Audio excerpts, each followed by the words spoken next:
Hello everyone and welcome to today's webinar. Before we get started, I would like to go over a few items so you know how to participate in today's event. When you join today's webinar, you selected to join either by phone call or computer audio. If for any reason you'd like to change your selection, you can do so by accessing your audio pane in your control panel. You will have the opportunity to submit text questions to today's presenters by typing your questions into the questions pane of the control panel. You may send in your questions at any time. We will collect these and address them during the Q&A session at the end of today's presentation. I would now like to turn the webinar over to Dr. Paul Lorenc. Welcome, everyone.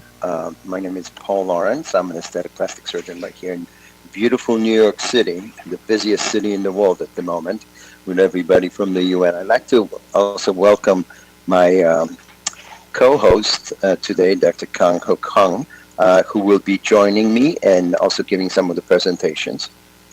And this is really a summary of what we've been doing for the last year, looking at the biomechanics and the behavior of the cone technology, both in Europe and in the US. And we find some really fascinating data, and we'd like to share it with you, and some new concepts of straight vectors and multiple use of sutures to elevate the pull-out forces. And we'll give you 4 presentations. We encourage you to come up with your questions at the end of each one of our 4 presentations. So I'm just going to get going with the first one. As far as the biomechanics, really any implant in the face has to overcome 2 forces. One is the force of gravity, obviously, which is 1 Newton, and also the forces of the dynamic or the mimetic forces of the face, because obviously it has to elevate the face. And this is just a diagram from some of the previous work that I have done.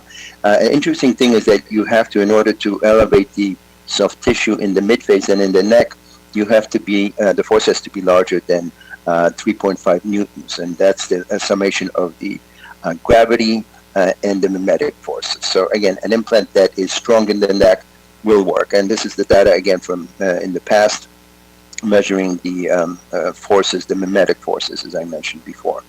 And this is just a slide showing that there is a displacement of tissues from the aesthetic point of view. So at 1 Newton of pull, you are overcoming the aesthetic forces, or as the face descends, you can elevate and reposition the soft tissue at 1 Newton. So again, the sum of these forces has to be more, or the device has to be stronger than 3.5 newtons. This is work in the pig model, looking at the tissue integration of implantable material. And what's interesting is that it really plateaus at 5 to 7 days. And this was an experiment that we did on pigs with semi-absorbable material. And you can see a plateau of the pull-out forces. This is measuring pull-out forces. And what it tells you is that there's enough tissue integration of an implanted device at 3 to 5 days. And then it translates clinically into the fact that I tell my patients that they really have to take it easy and not exercise and be really still for about a week post-implantation of Silhouette, soft or Instalift. And again, this is based on science, and it has to do with the integration of the tissue. Another experiment that we're just finishing up here in the US is using rabbit model and implanting the Silhouette Instalift into the dorsum of the rabbit. And you can see the opposition here. What we did is we looked at the animals from time 0 implantation to 18 months. We're at about 10 months at the moment. And what we did is we sacrificed the animals at these particular points of time and looked at the pull-out forces, again, looking at the tissue integration and how quickly it happens. And here you can see the convergence of the 2 slides. One was just using the tying of the suture into the fascia, as used to be mandated by the FDA. That indication was just removed in June of this year.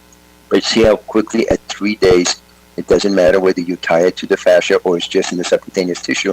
But what's the important part here is that at 91 days, you have more than that 3.5 Newton total force, because here's bidirectional, so you have to multiply it by 2.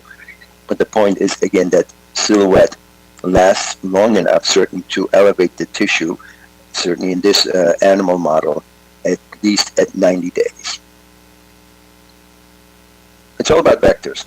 You know, when we think about repositioning tissue, it's all about vectors and having the vectors being the most efficient. And this is just a schematic showing if you want to be a very efficient, if you want to exert a very efficient pull in this direction, which is the Y vector, so to speak, this is really the concept of component vectors.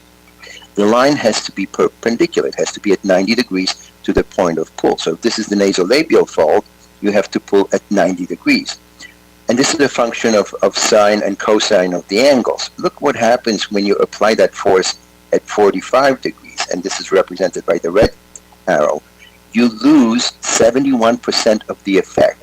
So really the force at 45 degrees, the force in the correct direction is only 29% effective. So you're losing a great majority of the elevation or the suspension ability of your suture if you're not at a 90-degree straight vector. So again, this is just a little basic trigonometry, but I think this is very representative, and I think it's easy to understand why we have to make it a straight vector. So another schematic, this is a wrong placement. Obviously, if you're trying to elevate the nasolabial fold, it should not be at this angle. It should be at this angle, which is as based on the previous graph. This is the most efficient way to elevate the midface or the nasolabial fold. Again, straight vector and perpendicular to the place of pull. So a study that I always refer to is Gordon Sasaki's paper from aesthetic surgery in 2008, where he looked at the slippage and holding force and the pull-out force on 8 different permutations of suspension devices. And these were sutures. There were also silhouette lift was also included in that, and also some Gore-Tex preparations.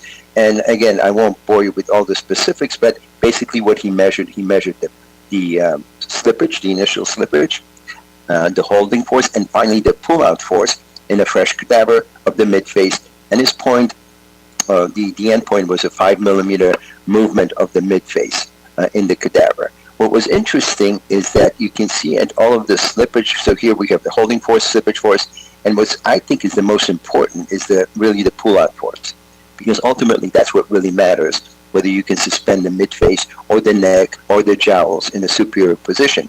And look at the break, look at the difference in the pull-out forces in the suture configurations, just the barbed sutures versus cones. That's where the break point comes at 13.6 newtons, and then it goes higher when it's a loop or even a Gore-Tex loop. So the 3 permutations of a suspension device are much higher as far as the pull-out force, and the biggest difference, of course, is that it's the surface area. So first it was the vectors making the motion or the pull on the tissue most efficient, but really is the pull-out force that determines how effective the material will be in elevating that tissue. Okay? So again, it's the pull-out force, and I love Gordon's work, and I'll go through this quickly. This is just all the 8 permutations. What's interesting is that what happens to the material, what happens to the product when you pull it out immediately. This is again to a cadaver. You can see the disruption of the cogs, so to speak, in the suture. Here's another permutation. This is after immediate removal or pull out from the cadaver. You can see that there's destruction really of the cogs of the in the suture. And again, we'll go through this. This is different permutations. This is a 2-polypropylene, and immediately after pull out, you can see complete disruption of the barbs. And the next one shows pretty much the same. This is a 2-polydioxanone suture. And another one. This is a silhouette. This is silhouette's lift, where you can see that the cone morphology is pretty much maintained. And this is a loop, a waffles bidirectional loop. Again, pretty. The morphology has been changed.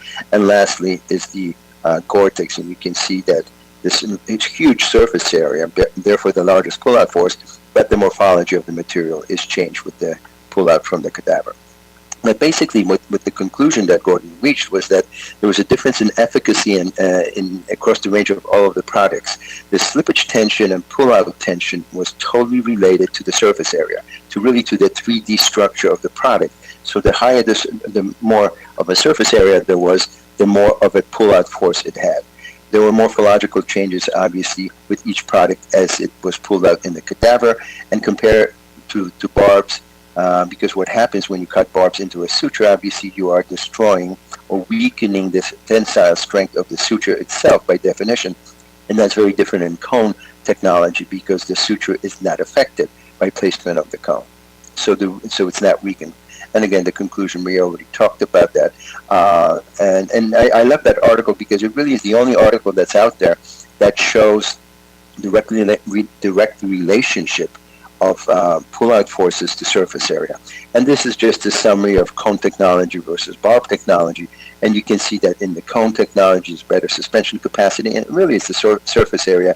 The surface area is on the cone is on the order of 6.5 millimeters square, versus on the barb is 0.135 millimeters square. So it's a tremendous difference.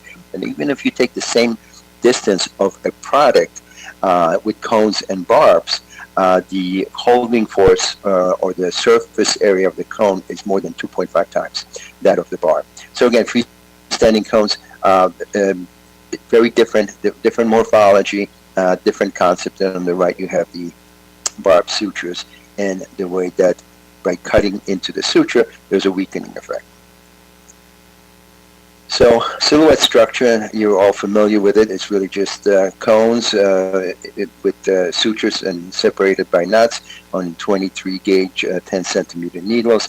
3 permutations, 8 cone, 12 cone, and 16 cone separated by 0.5 or 0.8 centimeters in between, with a 2 centimeter zone that is free of cones in the center, bidirectional in nature, of course. And this is just a summary of what I just mentioned to you before. Most of the time in my practice, I use the 8 cone suture. That's a very versatile suture. I use that in the mid-face, in the jowls, and also in the neck. So the interesting thing about silhouette is that you get 2 things, really. Well, you get 3 things. One is you get this immediate anchorage of the tissue. You also have remodeling of the tissue by neocollagenesis, production of collagen type 1, as the material is absorbed, so to speak. And lastly, you get changes in the quality of the skin, and that's something that we have also seen with PLLA injection. In the U.S., I just finished a study with Dr. Neil Sadik here in the U.S., and we've quantified the changes in the quality of the skin. And we're seeing the same thing with the use of silhouette with implantation peaking at about 5 to 6 months. It's a safe procedure, obviously, with very low risk, quickly done under local anesthesia. It usually takes me about 35-40 minutes to do the procedure. Again, the cone shape, all basic material that you already are familiar with. Big difference, 360 degrees, very narrow to a wide base, which catches the tissue. And of course, we'll go into the mechanics of it. So this is what happens when the suture is inserted and enters the skin. The cones are pulled towards from the narrow to the wide portion. And you can see that in this representation. And as you can see what happens, the cone is moved now to the right, again from the narrow to the wider end. So that's upon insertion. Then as tissue gets tightening, essentially as we're advancing tissue, you can see the subcutaneous tissue being pushed. The arrow represents the forces. So what happens now, the tissue is pushed from the narrow end of the cone to the wider portion of the cone, and this schematic represents it. Now the tissue is sitting above the white portion of the cone. And the next thing is, so this is when we advance the tissue while holding the suture in place. And the last thing is the post-tissue advancement. What happens now, the forces, because we've advanced all of the tissue from the narrow cone portion to the white portion, the tissue is pushing back to the left. And what happens is that the cone slides down, and now it's caught by that knot. By doing that, the force that you have exerted is now translated to the cones and to the suture, and the tissue is elevated. I think this is a very elegant demonstration. Thank you, Celine, for the schematics on that. And again, this is just a representation of the forces because these are bidirectional, so there are forces, opposing forces from each side, and you can see the cones, again, the forces pushing on the wider portion of the cone, and the cone slide towards the knot, and that's really what anchors it. So consider carefully the number of sutures to be inserted, and this is just to remind me to share with you that it is about not only the vectors, not only the placement, but the number of sutures is very important, because basically what you're doing is you're distributing the forces. So the more sutures you are using, the force is more evenly distributed. And in my practice, typically it's 6 to 8 sutures on each side. That's my standard approach in taking care of my patients. So the strain basically is less on each individual suture if the more sutures you use. And again, the behavior, the monofilament, the knots, the history of the cones. I mean, we'll just go through this. I do want to show you a cadaver dissection that we did right here in the U.S. at the University of Maryland, and we'll go through that quickly. I'll narrate because we can't convey the audio, but this is basically a facelift incision in a cadaver, and after placement of silhouette insta lift in the mid-face, so the placement was right here, the exit point was at the nasolabial folder, so straight vector. So this is the point of this cone and this view is that this is a very deep placement. I think in terms of a deep subcutaneous tissue. You can see the edge of the orbicularis oculi right here where the arrow is pointing. But you can see that the engagement is in the subcutaneous tissue. So this is a deep subcutaneous tissue placement. And here what I did is I just dissected the mid portion, showing that this is the area that has no cones in it. Again, this is just to show you, again, deep placement, the area that's free of cones. And again, this is just shows the same thing. And the next point is, I'm afraid to advance it, but I'm going to try to advance it a little bit, is what I'm doing here is I disengage the distal, the lateral part. And you can see the cones. I've dissected the cones from the soft tissue that has been adherent to it. This is immediately in a fresh cadaver, immediately after the placement. Now look what happens when I pull on the lateral or the distal portion. So I'm exerting a lot of force on the silhouette. And you can look at the motion of the soft tissue. It's not only the overlying skin, but look at the motion on the fat. Just with the engagement of the cones. And here what I want to show you is that by pulling that lateral, exerting that lateral force, look what happens to the ala or the upper lip.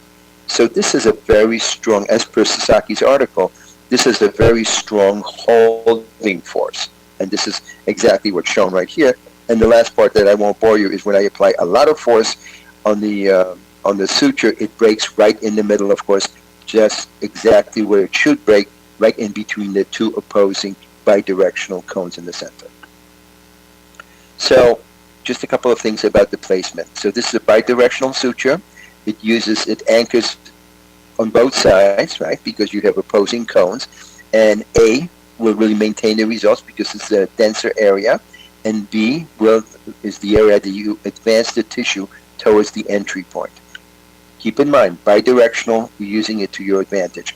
In a straight line, if you use a U configuration, such as represented right here, you are losing all of the anchoring ability, because basically you're acting this point, which has no cones, to act as an anchor or a fulcrum, and it cannot do this because it's not anchored to anything. So basically you can't maintain the result with this particular configuration, and it loses the ability to use that bidirectional effect of silhouette. And I already mentioned this. This is from Dr. Hong article, and you can see the concept is very simple. We are using the more dense area above the zygomatic ligament as the anchor, and we're advancing the looser area. And the same thing in the neck, so you go from a more mobile area to over the mastoid, which of course is much more dense. Very simple concept, so it's always anchoring in a tougher, more adherent area and advancing the more mobile tissue to it. I'll finish off with some cases. This is one of my early cases, a woman in 49, 3 vectors, 3 sutures in mid-face, and one along the jawline, 8 cone sutures each one. This is at 150 days. What I want to point out is also it's not only the elevation and the effect on the nasolabial, the midface and the jowl, but also look at the volumization that happens in the midface. And also, as I mentioned to you before, the effect of PLLA on the quality of the skin changes, and this is highlighted. This is the same the photography. I use a Canfield Intelli Studio system where it's consistent lighting and background and all of the obvious things. But look at the profound changes in the volume and the quality of the skin. And here she is pre and post. Another patient in her 50s. Here I used 3 sutures in the midface only. And here she is at 180 days with a very nice result. Also, what I want to point out that there's an effect even on the jowl, just with placement in the midface, and the reason for that is because of the volumization. So I'd like to thank you for your attention for this particular part, and I encourage you to send your questions, please, because we will answer all of the questions at the end of the webinar. But right now I'd like to introduce and ask my good friend, Dr. Hong, to take over and give his presentation. Hello, everyone. Next session is about, let's wait for a while.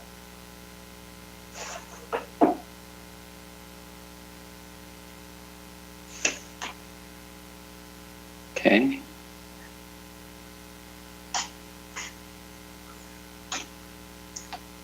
How can we pass the next slide?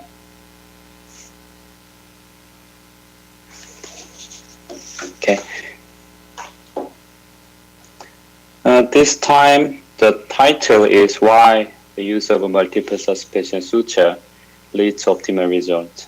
Maybe it's very natural question, simple question, but we need to see in detail. To get the answer for those questions, this question, we need to check 3 things.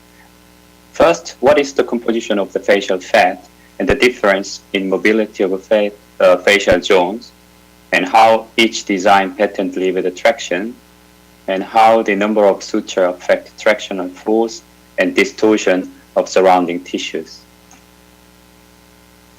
Let's see the composition of the superficial fat first.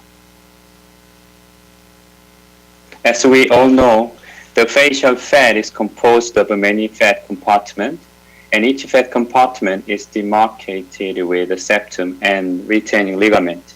And these retaining ligaments start from arising from the deep tissue and then become very thin and make a lot of a fibrous network, which is called the retinacular cutis.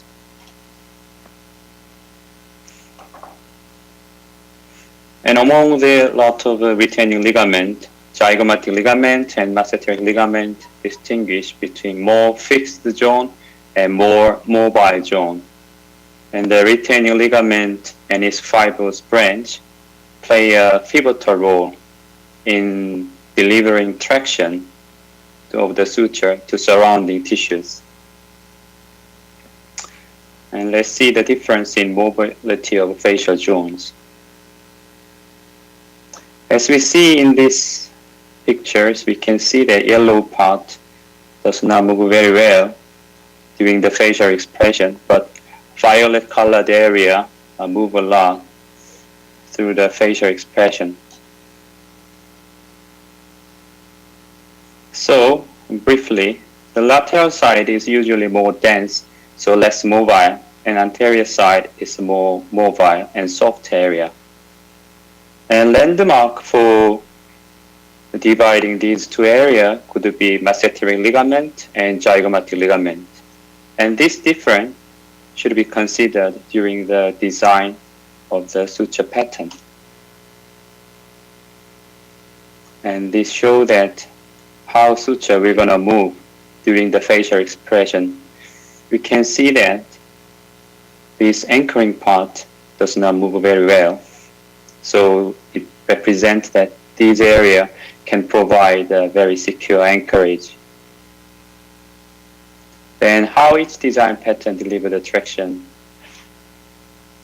As Paul explained before, in straight pattern, it shows bidirectional behavior. So bidirectional cones compress the tissue, and then restoring force of tissue becomes a load on each flow of cone. Once you see this image, it is more easy to understand how directional pattern compress the tissue.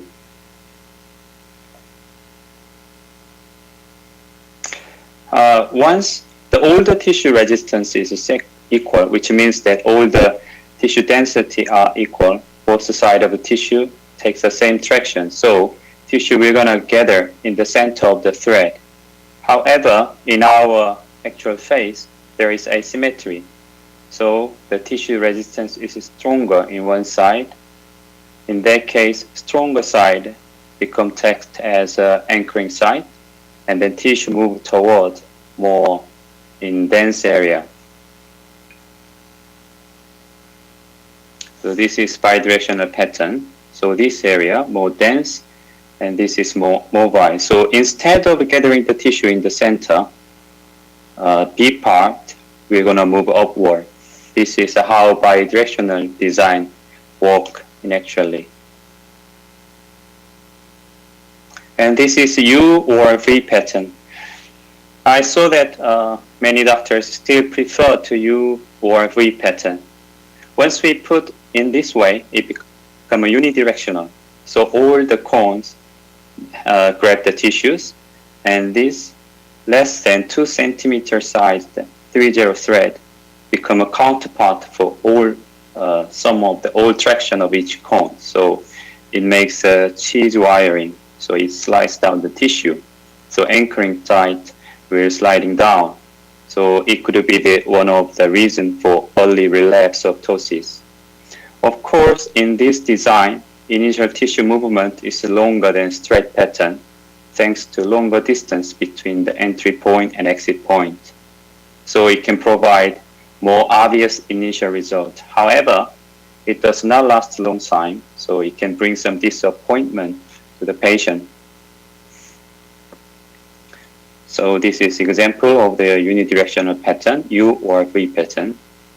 So this A side should have a stand all the traction over the B side, but it is very thin, so it's sliding down. Meanwhile, the anchoring side sliding down by the cheese wiring, the older cone still compress the tissue very well, so over time it can make some unfavorable result. Then how the number of suture affect the traction of force and distortion of surrounding tissue. Shape of the structure is very important. Once we compare the barb and cone, we can see that cone suture have a more traction, concentrated tractional force. So in this case, we can take a lot of surrounding tissue damage. What happens if we increase the number of cones? For the same force applied, a suture with the 2 cones provide an anchorage that is 40% stronger than 1 cone. So, which means that the number of cones are correlated with the anchoring force. And for the same force applied, a suture with the 2 cones, as we see, reduce the internal strain. So increasing number of cone is closely related with a lesser tissue distortion. It is very important to make an even, more stable result. So this picture shows that brief idea of what all the things that we mentioned. Once the number is very small, these cones have to stand all the traction, and that strong tractions are scattered to surrounding tissue, which can lead to irregularity.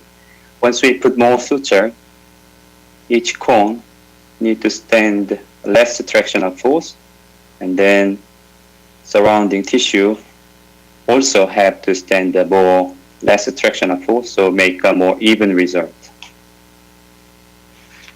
So in conclusion, what we need to consider is 3 things: the fat compartment and retaining ligament. Tractions are mainly delivered by fibrous component of the superficial fat layer, and multiple point extractions are necessary based on where we intend to lift. And straight pattern provide more secure anchorage. And however, in this pattern, we can show more shorter tissue movement, and however, it makes a stronger traction, but it provides a narrow area coverage, which means that we need to put more thread to cover large area. And once we increasing the number of the suture, increase the sum of traction force of each cones. And also, it reduces the concentrated traction of force on each cone. And it provides more secure collagen network to support reposition the tissue, as Paul said, by the collagen stimulation of the PLLA component. So in conclusion, maybe conclusion is very simple. Multiple straight pattern is the best way to provide good result. I think it's something like to make a suspension bridge. Each of the plate should be maintained with enough number of the cable for make a secure and strong bridge. Once we compare this plate as each fat compartment, and once we compare this cable as a silver soft, you can easily understand why we put enough number of suture with a straight pattern. Thank you. Thank you so much, Kyungkook.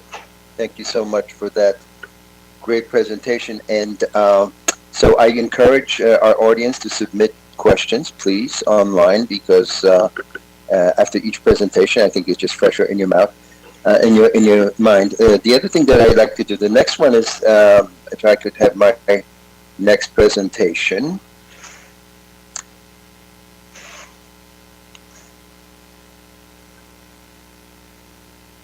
Thank you.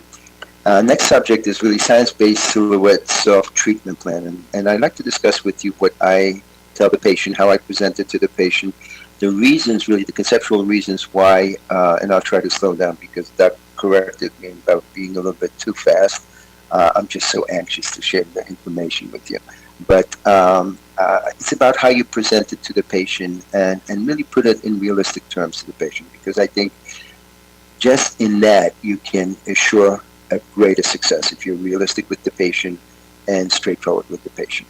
So I always go back to science. I'm a plastic surgeon. I've always believed in science because that's really something that we always have to fall back on, especially when it comes to silhouette.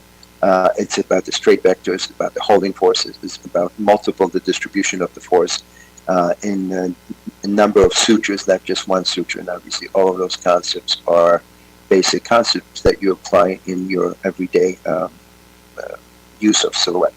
So as far as volume loss, because silhouette is interesting in that not only does it provide an immediate elevation of tissue, but it also, through its biostimulatory effect in neocollagenesis, it increases the content of collagen type 1, so it volumizes the face.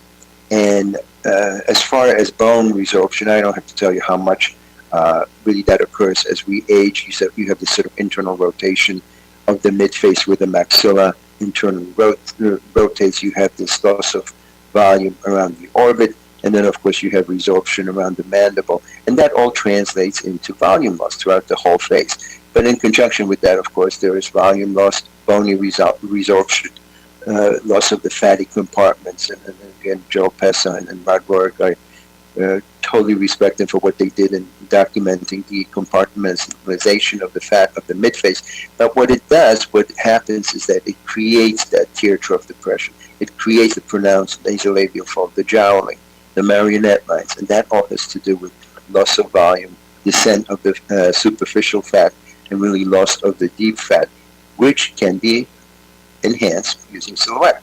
So typically it's a combination of bony volume, bony resorption, volume loss, and changes in the skin. And here you can see that what happens is really the upside down triangle gets converted in age, with the midface volume being lost, and is really translated into an elongated face. So that's why as we get older, silhouette is an ideal solution, especially in the midface, in the jowls and in the neck. And I'll show you some examples of what I have been doing for close to 2 years now in the U.S. And we really think about the 4 R's as far as the aging process and really how to correct it. So we have neuromodulators to relax tissue and relax muscles. We have refill with soft tissue fillers. As an aside, I think in terms of Silhouette as also a filler, because it is a filler. It's a biostimulatory filler that we use in conjunction with other fillers. So we can relax the muscles, refill the soft tissue, resurface using energy-based devices. But until now, we really had the only way to reposition soft tissue in the face. And again, as a plastic surgeon, I was trained in standard facelifting surgery and very aggressive, very delaminating type of surgery where you separate the tissues and reposition them. But not until really the appearance of Silhouette Instalift in the US have I had any other way to reposition the tissue outside of standard surgery. That's why I'm excited about this product, because it allows me to really expand on what I do. And I already discussed this during my first presentation, that really the holding force of your implant, such as Silhouette Soft or Silhouette Instalift, has to be just stronger than the mimetic forces, the force of gravity, and the aesthetic force. And we already saw that, so I won't bore you with this. This is just another representation, more of a graph form of the representation of Sasaki's article. And here's the break point right here with Silhouette, Waffles Loop, and the Gore-Tex conglomeration. See the difference in the pull-out forces versus all of the barbed wires. Again, very simple, related to the surface area of the product. I think it's extremely simple. Now, the interesting thing is with Silhouette especially is that because of its biostimulatory effect, and we're looking at this in an animal study in the US, we're looking whether there is a distribution of neocollagenesis along the track of the suture as well as the cones. And that'd be interesting I'll share with you, but that's going to have to wait about 6 months to get the final results on that. And again, straight vectors. Most efficient way is a 90-degree pull along this axis. If you deviate from that, you're losing a large proportion of that pull. So straight vectors, and that's something that we learned really initially in incorporating the Silhouette Instalift here in the US. Again, placement in the nasolabial fold cannot be at an angle other than 90 degrees, it being the most efficient. So Silhouette, a little bit of a difference, permutation, PLLA and PLGA. In the US, all the suture and the cones are made of the same material, 82% PLLA, 18% of PLGA. In Europe, it's PLLA suture and the cones are PLGA. But really, that's the same thing. It's the same amount of collagen stimulation. Dr. Hong already discussed this. I think this is probably the most important slide almost of the deck. I like to think in terms of what's really the key takeaway and the bidirectional nature of the suture. If I may digress a little bit, and I just want to share with you that how do you choose where to place that anchor? Being a surgeon, again, many times I go through the zygomatic ligament on purpose, obviously undermining it. I know how tough that area is. I know how adherent this is to the temporalis muscle fascia and the temporoparietal fascia. So use it to your advantage. This area is very adherent. This should be your anchor. And then the lower portion, the tissue is advanced over the cones and inset. It's very simple. But the concept of advancing towards a more fibrous, more adherent area of the face is a very important concept to understand and to use clinically. And again, this was already presented, so I won't belabor the point. So who's an ideal candidate? First, probably the most important thing that you want to say to your patient, and I think you have to be very clear, that using Silhouette is not a surgical facelift. In a certain way, not only is it different, but it's probably better in a certain way, and in younger patients, probably is because it creates that volume that we talked about, that you do not create when you do a surgical facelift. And that's one thing that I, and having done facelifts for about 20 years, I can tell you that I do not create volume with the facelift. I reposition tissue. But I don't create volume, and I do not create neocollagenesis. Yet when I'm using Silhouette Instalift or soft, I am not only elevating the tissue, but I'm also providing new collagen formation, and also the quality of the skin changes. So an ideal patient is someone who has strong underlying bone and projection, general good quality of the skin. Typically women, 91% in the US of our patients are women, but someone with good skin quality, not too much sun damage, someone where you can move the tissue. And someone who has very thick, very heavy skin, where you can't move the tissue, you're not going to have a good result using Silhouette Soft or InstaLift. So someone who has moderate sagging in the midface, someone who's losing volume in the midface, and then someone who has jowls or beginning of the jowls. And I have transitioned into using Silhouette into the neck and with really very nice results. So that's an ideal patient, typically patient in their 40 to 45 age group. Non-ideal patient, again, excessive heavy skin, huge lines, hypertrophic type of skin, very thick skin. Males typically in their 60s with very, very heavy skin.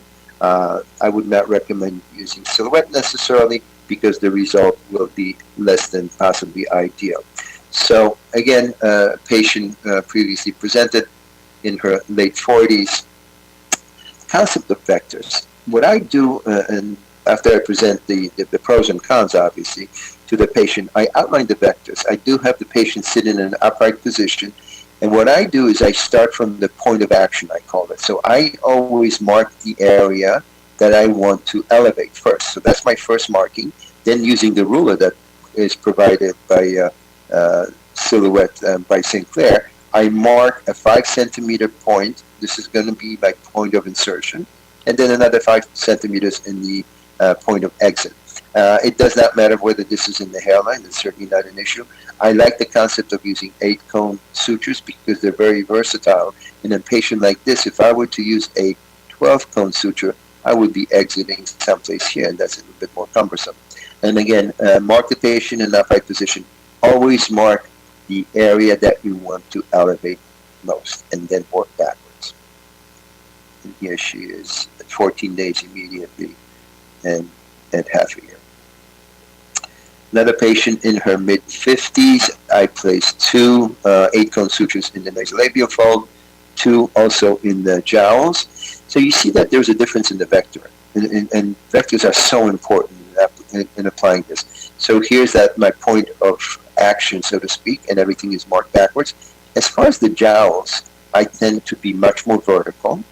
It's not a parallel placement versus the midface, so it's a more vertical placement. And when I use the Silhouette in the neck, this is even more of a vertical placement. But in this particular patient, per side, 4 sutures, 8 cones each.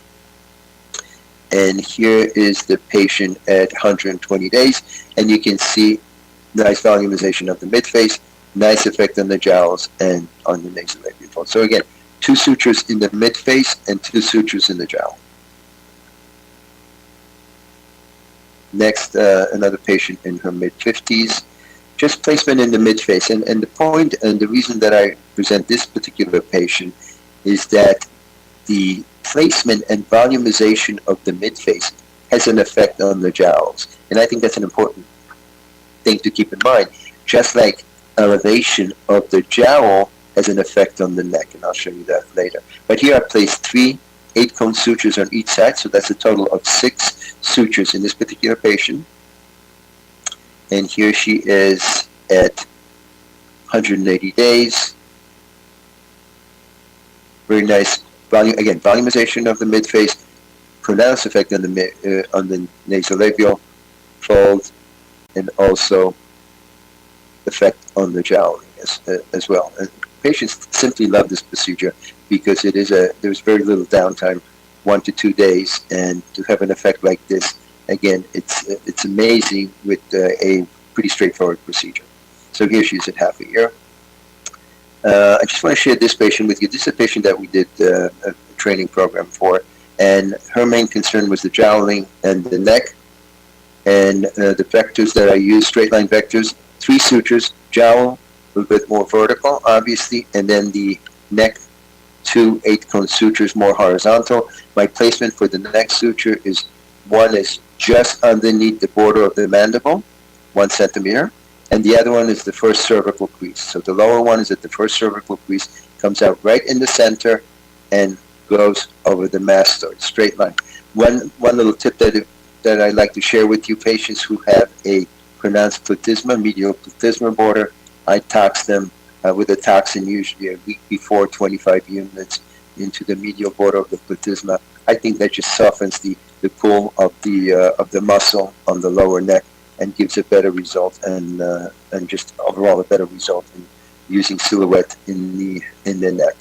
And here she is immediately after the placement, and look at the profound pull that I'm able to achieve both on the jowl and in the neck. Look at the angle, the cervical mental angle right here versus the angle that I've created right here. To me, that's profound. The other thing that I just want to share with you, how important post-procedure care is in these patients, especially in the neck. I basically immobilize the neck in a certain way for a week. Remember, we talked about the tissue integration and how long it takes. I believe that in 1 week, the tissue integrates to the point that you can have the patient to, resume full activity. But I just am concerned that if this patient went to the gym the next day, they can disengage the cones right away. And here she is at 30 days. So it's still early, but profound effect on that particular patient. Here's a woman in her 50s, early 50s. She had a facelift. She's my patient. I did her facelift about 15 years ago. And what was bothering her is this jowling right here and a little bit of a wisp of the skin in the neck. What she underwent is placement of 8-cone sutures, 2 in the jowls, and you can see more vertically oriented, and then 2 in the neck, 1 centimeter underneath the jawline, and 1 at the first cervical line. And here she is. So they were all 8-cone sutures times 4, and here she is at 2 months, and you can see a very, loves the effect, very nice change both in the jowl and in the neck. And again, this is just 4 sutures per side, 8-cone sutures. And lastly, there's a little bit of a delay. Here we go. I also use it in brow lifting, and this is just my markings for brow lift in using silhouette. There's the entry point. The exit point is right into the brow. I use 2 sutures per side. The exit, 5 centimeters distal, is in the hairline. You have to follow the curvature of the skull, and that's the only complex aspect of this. Here's after placement without tissue advancement yet. So insertion, exit, and exit in the hairline. No advancement of the tissue yet. Look at the position of the brow. And then this is immediately at the point of advancement. Here we go. And you can see the elevation of the tail of the brow, pronounced elevation of the tail of the brow. Again, using 8-cone sutures times 2. Per side, of course. So in conclusion, I think when you think about silhouette soft or InstaLift, think about vector-based application. It should be anatomy-based plan for silhouette soft placement. Straight line vectors is the way to go. It's the most efficient force execution, whether it's in the face, mid-face jowls, or the neck. The number of sutures, it's simple. Greater number of sutures, the greater the lifting force, and the greater the volume that it gives you. So the more sutures, the distribution of the force is more even. Pull-out force is proportional to the surface area. That's obvious. Pull-out force is always, when it comes to silhouette, is greater than the pneumatic forces, gravity, and the aesthetic forces.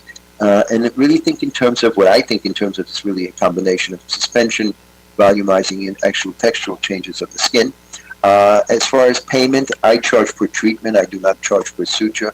I just basically, we charge per the treatment delivered to the patient and not per each suture. I think it's just a better way of approaching communication with patients, and patients seem to respond very well to that.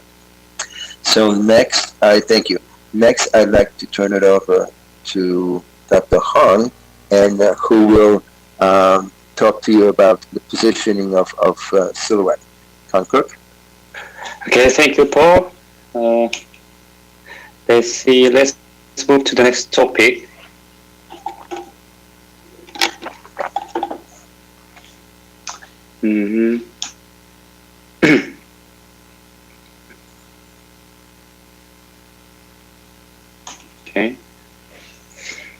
It seems to have some delay.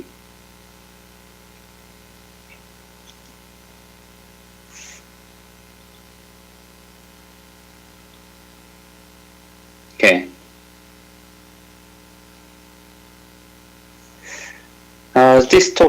This time topic is how I reposition tissue thanks to Silhouette Soft with the case sharing. So to make a good result, we need to think two things, proper patient selection and proper design and right vector. Because Paul already explained most of the things, I will move a little bit quickly. So first is patient selection.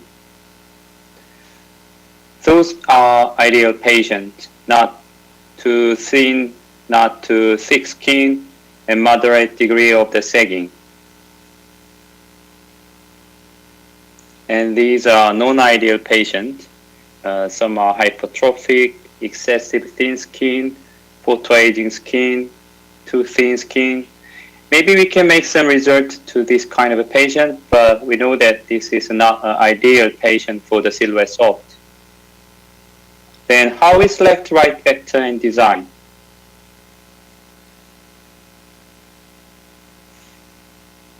Various vector direction could be chosen based on each patient's status.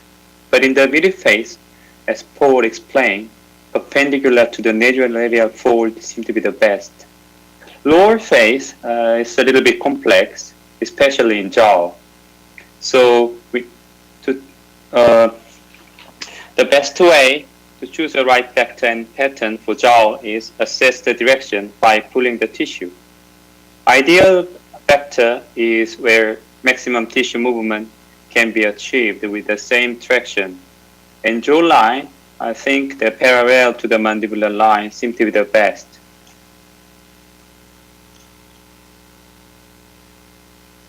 Then how we gonna design is a brief sequence of the design.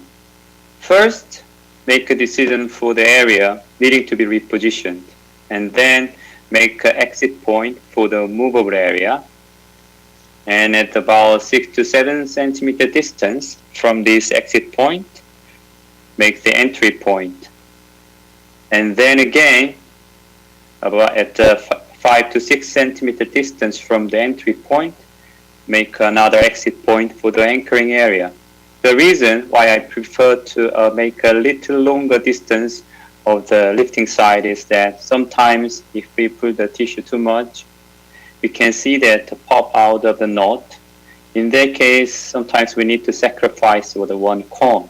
So to prevent that situation, I prefer to make a 1 centimeter longer distance in case of the lifting side. And let's try to do some case study. Case 1, she shows a global mild to moderate sagging and volume loss on the middle face and moderate sagging of the lower face, including the jaw. So treatment goal could be restoring middle face volume and redefine the jawline.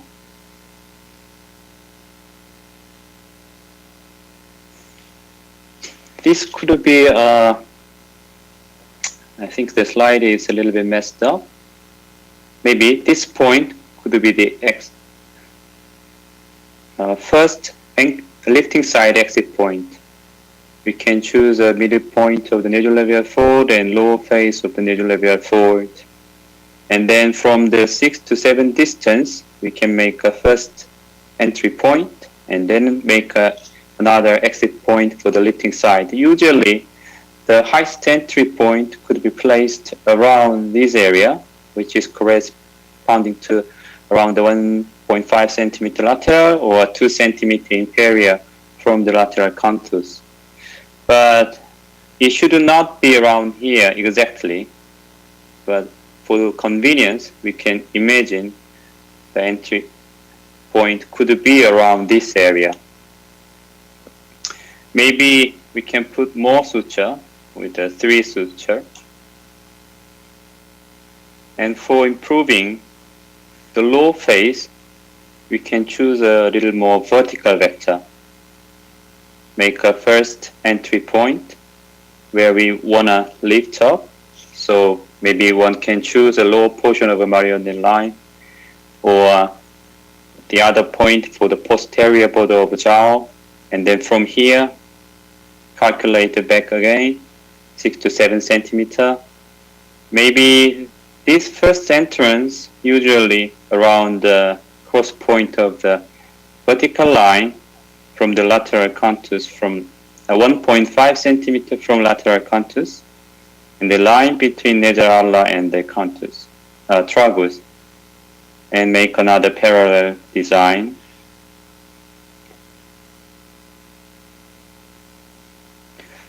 Maybe to give some horizontal traction for jawline enforcement, we can put 2 more threads with this pattern. So make an entry first, make an exit point for the lifting, and then calculate 6 to 7 centimeters backward, and then make another exit point for the lifting side. Maybe this area could be around the mandibular angle. An anchoring point could be around the masetoid area, which is dense tissue area.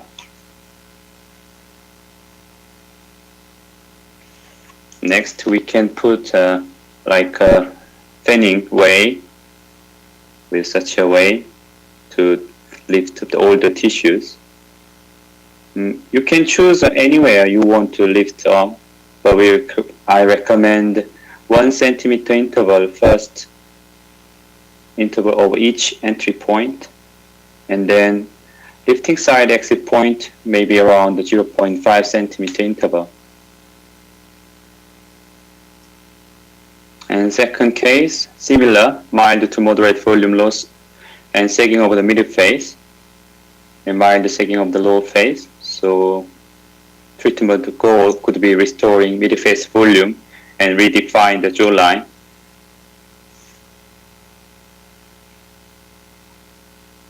Maybe we can put a very parallel line perpendicular to the nasolabial fold and marionette line.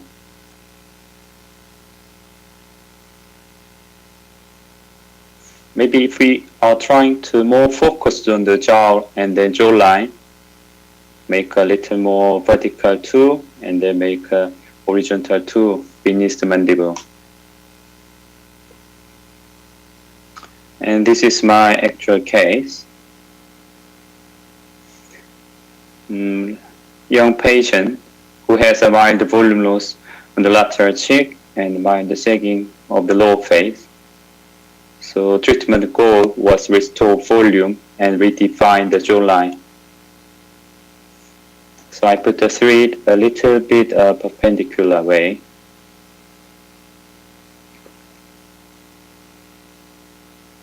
So this is 3 months later. We can see that here improvement of the volume and then improvement to contour of the face. In oblique view, we can see that good improvement of the jawline, and then here tightening of the tissue with some volume. I think it is really good for the young patient too. And second case, a little older patient, around 50. So we can see moderate sagging of the lower face. And treatment goal was a lower face tightening and redefine of the jawline. So I put a full suture with a straight line, a little more vertical. So this is 6 months later. We can see that improvement of the facial line, facial contour, and also the jawline become improved a lot. And third case, she had a very small chin and some sagging of the jowl area. So she wanted to tighten the face, and then she wanted to redefine the jawline. So I put a 3 suture to vertical way, and the one suture to horizontal way to beneath the mandible. And this is 1 month after. Once we did this jaw area, we can see that huge improvement around this area. And also we can see that improvement of the jawline. This is another case, a little older patient. She shows a moderate sagging of lower face and then marionette line. So I was planning to improve the lower face. So I put the 4 a little bit vertical way and 1 suture with along the mandible. So this is 1 month after. We can see that improvement of the sagging tissue. And also we can check that marionette line is also improved and the jawline also improved.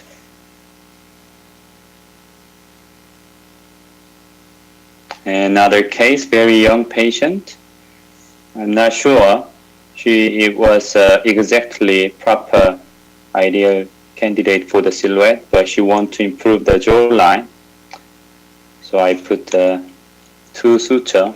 One is above the mandible and the other one is beneath the mandible with a straight way along the mandibular border. So we can see a little improvement of the jawline, and with the oblique view we can see that improvement of the jawline.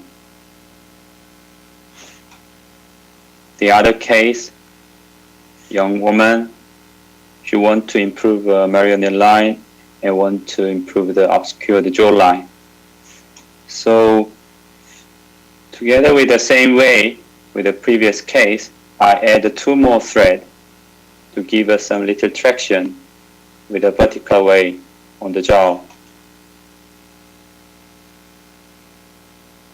So this is 2 months later. We can see improvement of the facial contour. And in oblique view, it's more clear than improvement of the marionette line.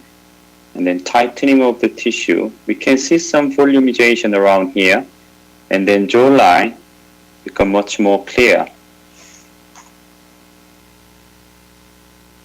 Okay, thank you for attention. Paul? So I will pass the mic to the Paul.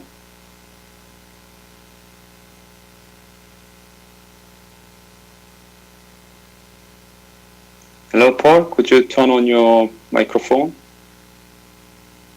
I cannot hear your microphone.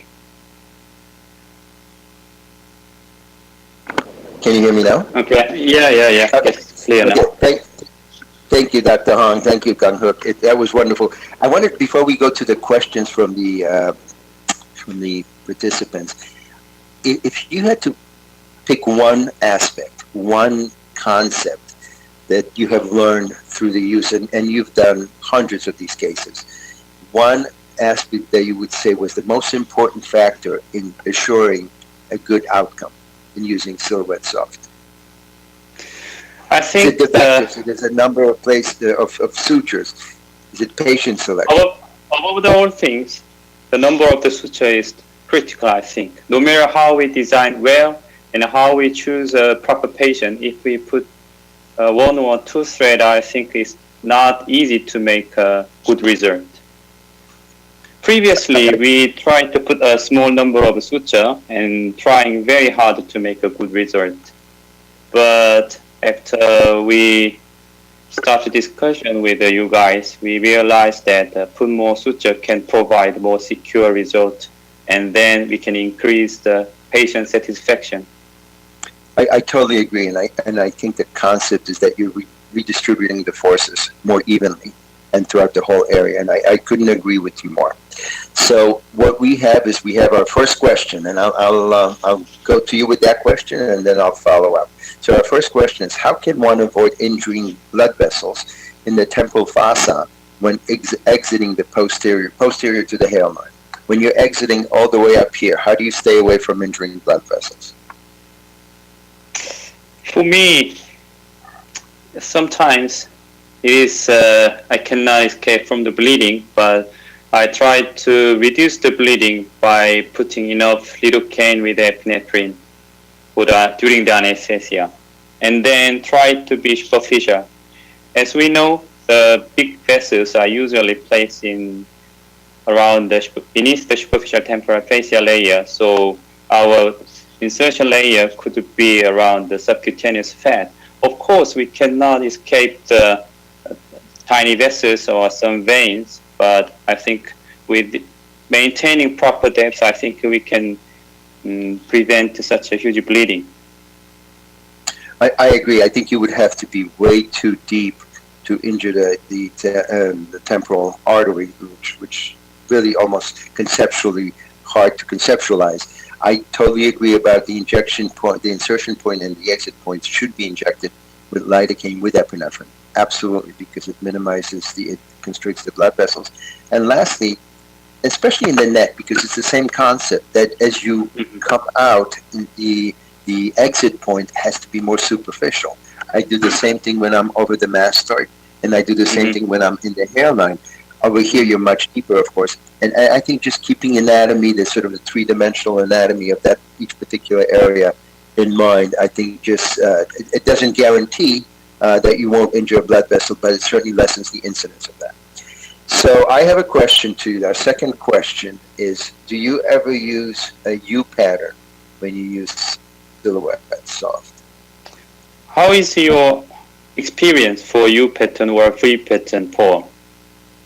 You know, I'll tell you, my experience with the U pattern is zero, because I initially when I learned in Paris in November of 2015, it was we were presented with U pattern and V's just conceptually, and I always, before I start doing anything, I'd like to sit down and I like to conceptualize. It just didn't make sense from the biomechanics, and maybe because I had the advantage of doing research on actually two different projects of implantable devices.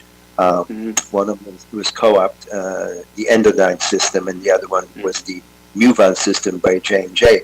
I had a concept, an idea of what really biomechanics and what the vectors and pull-out forces were. So I never did a U-pattern. I always started with a straight vector from the very beginning. Okay, so I haven't tried the U pattern and V pattern a lot, but the consequence is unpredictable. Some patients show a good result, some patient does not last long. Result does not last very long. So after I change it to the straight pattern, I can provide a more constant result. And after I put more thread, instead of one suture, we're using U or V pattern, I can make a more collagen and more secure result, and eventually I can increasing the patient satisfaction. I agree. I think if you use a straight vector, you have the most efficient pull. It's as simple as that. So the next question, I totally agree. I'll take it. Thank you. I'll take the next one. So the next question is, can silhouette soft be used to raise lateral brow? Which pattern do you combine with toxins? Great question. And I'll start off by saying that not only do I use it in the brow, I have done a tropin correction with the silhouette Instalift in the US with nearly a vertical vector, just lateral to the canthus, single suture, 8-cone suture. And so that's as far as a tropin correction, basically bringing the midface up. As far as the brow, I typically put 2 sutures, 8-cone sutures. Exit is right at the tail of the brow, lateral brow. And should you toxin? Yes, I think it's a good idea to toxin the orbicularis, because you don't, and the corrugator and the procerus, basically you want to decrease the downward forces of the upper face. I do the same thing in the neck. Every time I apply, I use silhouette in the neck, I also do a toxin, usually about a week before. I toxin the medial border of the platysma, just to sort of provide less pull. What do you think? It's a good idea, but in Asia, the lateral brow lifting is not so much common. in aesthetic view, Asian people don't like, lifted lateral side brow. So we seldom doing the brow lifting for the silhouette. We are very focused on the lower face. And I have a question for the brow lifting with the silhouette. If we put the suture on the superficial fat layer of the forehead, as we know, there is a minimal subcutaneous fat. So isn't there any possibility for the palpable nodule or bumps or something like that? There is, and I think it's about patient selection. If you have a woman, typically a woman who's in her late 60s, 70s, very, very thin skin, very sun-damaged skin, with very, very lean, for instance, also, who's a jogger, it's probably not a good idea to use silhouette because you might palpate it underneath. Mm-hmm. But take a person like myself, who's very well endowed with subcutaneous tissue, I don't think it would be and so usually it's not a problem unless you pick the patient that really is not a good candidate because of lack of subcutaneous tissue and the quality of the skin. How about the sagging of the brow? In case of the brow ptosis, is it work if we put that eyelid, upper eyelid? Sometimes older patient has some sagging eyelid, so need to do some blepharoplasty, right? But can you use the silhouette in such a case? I have not yet. I think it's an intriguing idea, but I have to think about that one. But I have not used it. Again, sort of in the U.S., the label, the FDA label is really for the mid-face. But most of what I do is off-label. I mean, I do the mid-face, I do the jowls, I do the marionette lines, I do the neck, I do the brow and ectropion. All right. So the next question. This is and I'll bounce it off of you first. How about repositioning tissue with Ulthera? I don't quite understand whether the question is to use Ulthera in the neck or in combination of silhouette. I don't quite understand that question. But let me ask you this. Do you use energy-based devices in conjunction with silhouette? Do you space it? Which one do you do first? I sometimes use a energy-based device combined with a silhouette. Usually, I do energy-based device for the first, especially in the ulcera, because I know that merge do not accept that ulcera can reduce the fat a little, but I believe that best result of the ulcera comes from the lipolytic effect of the ulcera. So in this case, I can lighten the skin and I can maximize the result of the silhouette soft. But once I try to do ulcera after the silhouette soft, we need to be very careful. I have an experience. If I do the ulcera just after the silhouette soft, the ultrasound focusing can break down the suture, so we need to be a little bit careful. And once I do the energy-based device after silhouette, I try to have a certain interval, at least 1 month. You know, it's interesting. We are on the opposite side of the world, and we do things exactly the same. I mean, technology, right? Who would have thought this? But I totally agree with you. I typically space it 4 to 6 weeks apart. Obviously, it's not the melting point of silhouette. It's the fact that this is elective procedures. There's absolutely no reason to take a chance of possibly damaging. The same thing with fillers. You know, Jeff Kankel has a very nice article in ASJ on doing ablative lasers right on top of fillers. And histologically, he showed that there is no difference. But at the same time, clinically, I don't take a chance. I space it 4 or 6 weeks apart, and I think it's just better that way. I do have a next question for you. So looking at our session, I see that both use more than one suture, more than 2 sutures per session. How many do you recommend as a minimum? Let's say a woman in her mid-40s comes in, mid-face, loss of volume, a little bit of jowling. How many typically would you put per side? I know that you put more suture than me, but for me, I usually try to put at least 4 for one part. Because although maybe the cost will be a little bit higher than less number of the suture, I think the better result can make more patient satisfaction instead of the low price. Yeah, I think, and I was going to be funny and say I'm a surgeon, so more is better for me. But yes, exactly. In all seriousness, I think that it's about the distribution of the forces. It really is. Yes. So typically in the midface, I'll use 3 sutures. I mean, that's my standard.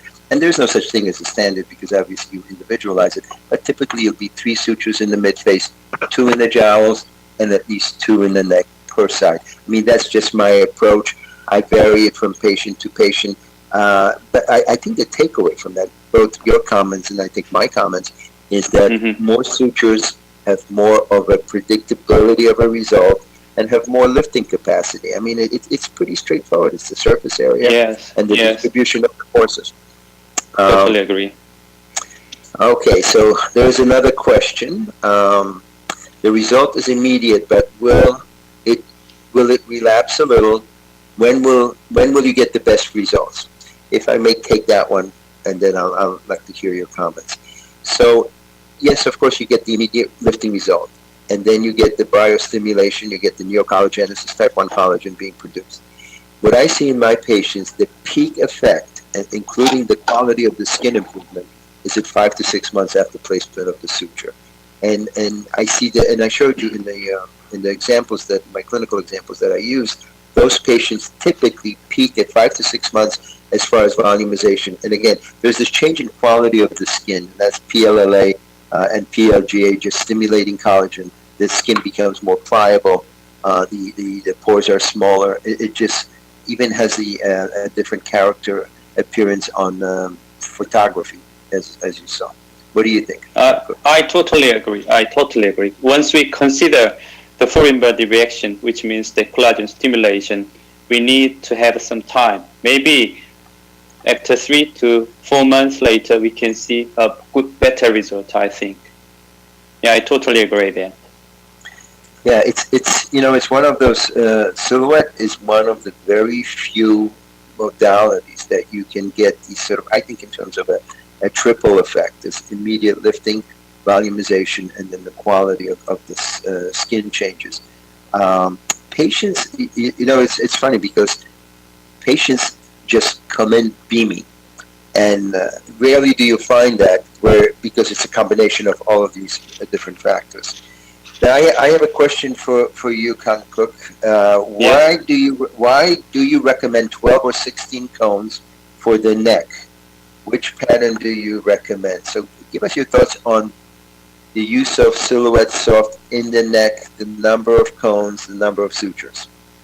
Okay, personally for the neck, I prefer 8-cone suture with a straight pattern. Previously, we tried 12 cones and 60 cones with a U pattern or V pattern, but I think it relapsed very quickly. I think it was the problem of the anchoring site. So considering the biomechanics, I think with the 8-cone suture, straight pattern, anchoring at the masetoid area can provide more secure anchorage. How do you think? I think exactly. I totally agree with you. I think anatomically, and I think you have to think anatomically and biomechanically when you think about what type of suture, what type of placement, what kind of vectors you're using. And I think that a straight line, obviously straight line, as I showed you before, midline towards the mastoid, at some 1 centimeter below the angle of the mandible, the mandibular border, and then the first cervical line. Straight line is the most efficient vector. You know, I have been asked a number of times of using bidirectional 16-cone suture that is placed to the center and sitting like this on each side. The problem is, like a hammock. Yeah, like a hammock. The problem is that you don't have a fulcrum. There is no fulcrum. There is nothing that is anchoring that suture. It doesn't serve as a bidirectional suture. And I have a problem with that configuration because I think it's doomed to fail because it doesn't really abide by any of the biomechanical principles or any really rationality, because I think if you do that, you lose the lifting. You don't have an anchor. Yes, I agree. Thank you. So far, we're batting 1,000 on agreement. Next question, and I think this is probably one of the best questions so far. So, what patient factors affect the longevity of the treatment? I think that's a great question. And how long, let's say, how long do you tell your patients to expect the results to last? I recommend to take repeat treatment after 1 year later. I think maybe there is no aging process. It could last more than 2 years once we consider the longevity of the PLLA and then disappearance of the collagen. But unfortunately, our face is keep aging. So no matter how we make a good result, we'll be sagging again. So I think we would better recommend to take it every 1 year. And then what patient factor affect the longevity of the treatment? Yes. I think the aging seems to be the most critical factor. For the younger patient, we can expect more long-lasting results, but older patient, I think we need to repeat more often. How do you think? But I think that's exactly right, because it's the same thing that we see with fillers, for instance. When I put a biostimulatory filler like Sculptra, right? I put it on a 37-year-old young woman that just wants mid-phase volumization. She's going to get a great effect. She's going to last for at least 2 years. And then I do the same thing in my 75-year-old patient post-facelift. I'm going to do 3 sessions of Sculptra to get anything close to it. And I think, as you say, it's the aging. It's the ability to produce collagen. It's the ability of really to volumize your face and through the biocollagenesis, so to speak. I also think that I tell my patients to expect 12 to 16, 18 months. And then the other thing is that this is multifactorial. So it's very rare. Yes. In my practice, and I'm sure in your practice, it's very rare that a patient just comes in and says, I just want 4 silhouette sutures on each side and that's it. It just doesn't happen. It's a combination of, right? It's a combination of sutures and energy-based devices and toxins and sometimes even surgery, thank God. But it really is it's a multifactorial approach, and silhouette just allows us to have. And as a surgeon, it's interesting because I was criticized many years ago by being so involved in minimally invasive procedures as a surgeon, yet it totally potentiated my practice. So it actually, products such as silhouette, they do not cannibalize the surgical practice. They expand the surgical practice. So, okay, let's go on to the next one.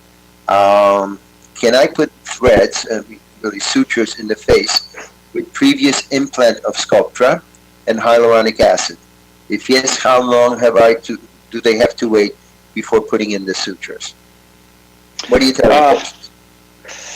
Yeah, in Sculptra, it's kind of collagen stimulator. So I think we do better wait full collagen stimulation. So maybe the best interval could be that's around 3 months, I think, in case of the collagen stimulator. But if you want to hurry, maybe 1 month could be alright. And hyaluronic acid, I do not want to put the suture and hyaluronic acid at the same plane, because collagen stimulator, such as Sculptra or Elance or Radius, all the jelly are turning to replaced by our own tissue. But in case of the hyaluronic acid, it is still jelly. So sometimes we can lose our tissue graft. So maybe if we do not put at the same depth, same plane, we can make a 1 month interval, volume first and then lifting. But if we need to put the same plane, I would better not to put suture once we put the hyaluronic acid at the same place. I agree with that. I also think that the times that I find it a little bit more complex placing silhouette is in patients who have had, let's say, Sculptra, PLLA, but even calcium hydroxyapatite. I've had patients where I place silhouette suture or silhouette instillate, and it's a little bit more complex because you feel the fibrosis. And really the only time that I have broken a suture during placement is in someone who had calcium hydroxyapatite injected into the midface. So it's a little bit more fibrotic. You have to be a little bit more careful. And which leads us to the next question, which is, and I'll take this one. What is the appropriate time for further placement of suture if initial result is not yet optimal? I think the answer is easy. Once the swelling goes down, a week, 10 days, place another suture if you want to. I think and the point is not that you can't do it right away, but the fact that if you have any swelling or even a modest amount of swelling, that can distort the anatomy and you might not necessarily adjust it properly. So I have not been in this situation yet, but I'm sure it can happen, is that you wait for the swelling to go away and then go ahead. There's absolutely no issue placing another suture or two. Yeah, totally agree. Totally agree. Yes. We can move to the next question, I think. Okay, so the next question, this is directed to me. So, what do you mean by charge for treatment and not for suture? Okay, so what I do is my staff, basically, when I see the patient, I formulate a plan. And it's just, for me, internally, I have a diagram that I use, and I place the sutures, how many sutures I propose. But we charge per procedure. So my staff doesn't even know, when my office manager, when she's seeing the patient, to sign up the patient for the procedure, they don't even know how many sutures I'm using. We have a set fee for the procedure. So if I use 3, 4, 5, 6 sutures, I don't vary the price. You know, obviously you can look at it both ways. I think it's just less complex. And what it also does, for me, psychologically, it completely takes that out of my mind, where I am just doing what I think is best for the patient, and I use as many sutures as necessary, as I think is necessary for the patient. I know that some physicians charge per suture. I think that's more restrictive than charging per procedure. But then again, you know, I'm the opposite when it comes to toxins. A lot of my friends charge per area, let's say per upper face. I charge per unit. So just a different way of thinking. How do you do it, Kyungkook? Yeah, I was previously I charged per thread, but it makes many, you know, resistance from the patient, because if I increasing the thread, my intention was making a better result, but patient thought that I was too much, push them too much. So instead of that, I changed my mind completely, like thermage, like wood therapy. For example, thermage. We don't mention too much about the shot of the thermage. How many shots do I have to take? Thermage usually just means that 900 shot or 1,200 shot. So it is something like that. For me, from recently, I do not mention about the silhouette soft as a thread. I just mention it as a silhouette treatment. So, okay, if you want to take a silhouette soft treatment, which means that you need to put at least 4 threads per side or 5 suture per side, which is around the 1 box of the silhouette soft, right? So I try to promote it as a kind of treatment instead of a 1-by-1 procedure. I think that is more easy to, yes. Couldn't agree with you more, and to me it makes sense. I also think, you know, having a surgical background, for me it's a no-brainer, because when I charge someone for a facelift, it can take me 1 hour and 45 minutes or 3 hours, depending on the complexity of it. I charge the same because I charge per procedure, as you say. So, do we have? I think we have time for a couple of more questions. Mm-hmm. When reducing the nasolabial fold, the lower exit point should be in the nasolabial fold or above the nasolabial fold. What do you think? I think it depends on patient status, so it is not easy to say how we need to fix the certain point. Yes. Well, I think it's important not to be too medial, of course, to the nasolabial fold. Mm-hmm. Because if you're too medial to the nasolabial fold, there's a chance that you can accentuate the nasolabial fold. As long as you're just lateral to the deepest portion of the fold, I think you should be fine. Mm-hmm. Mm-hmm. All right, next question. Is there a chance of further lifting improvement after 1 month when sutures are absorbed? Is there a chance of further lifting improvement? I guess I'll take that one. The answer is yes, and of course what you do, and I showed you that in one of the patients that I presented, is is that because of the volumization of the midface, you do have an effect on the jowls, which is, and you know, I think in terms of what I call the direct and indirect effect, and I see the same thing when I do fillers.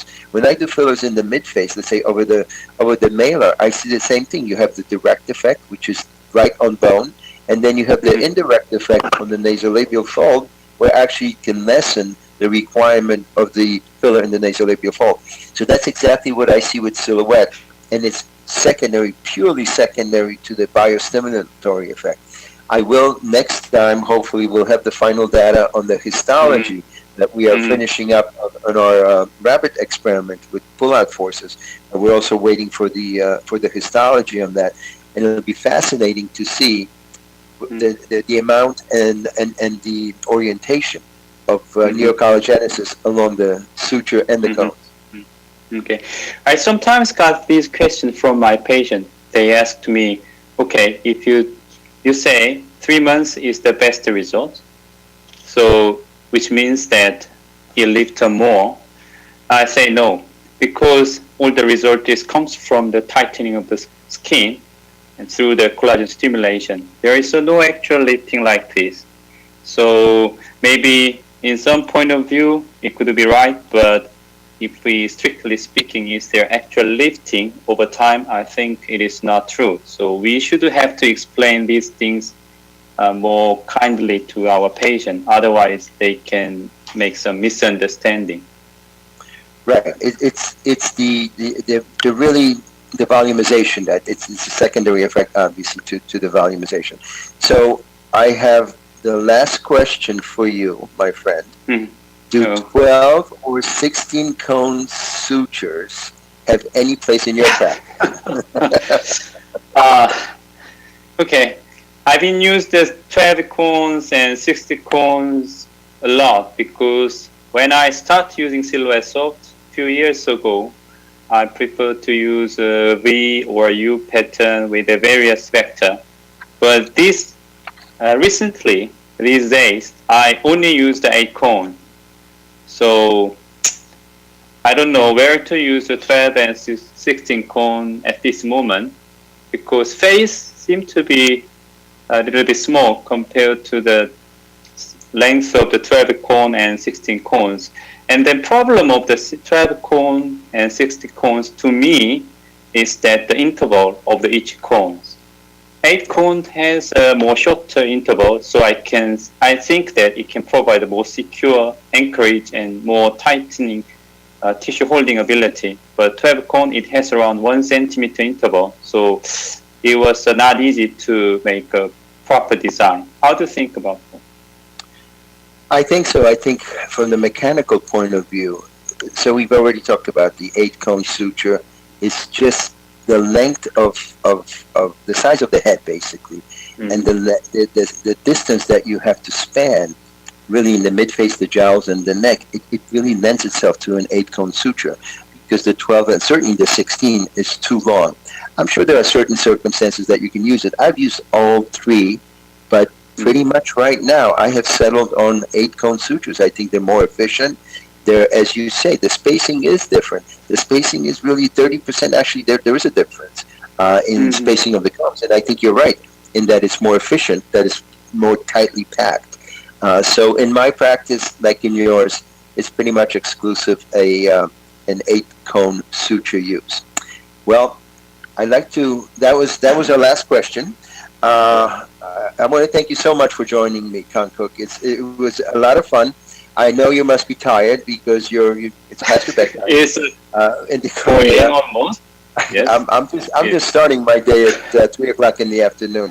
And anyway, I want to thank you so much, and I'm looking forward to seeing you in Barcelona.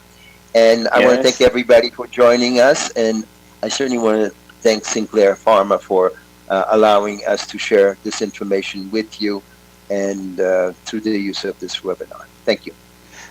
Thank you, everyone. Thank you, Paul. It was a very pleasant time and fruitful time to have a same experience, a shared experience together with such a good doctor like you. And then it must be a good time to all of attendees. I think we just present our new data from the biomechanics studies, and maybe, hopefully, it can give more ideas how to use the Silver Soft in daily practice. Thank you so much. Thank you. Bye-bye. Bye-bye.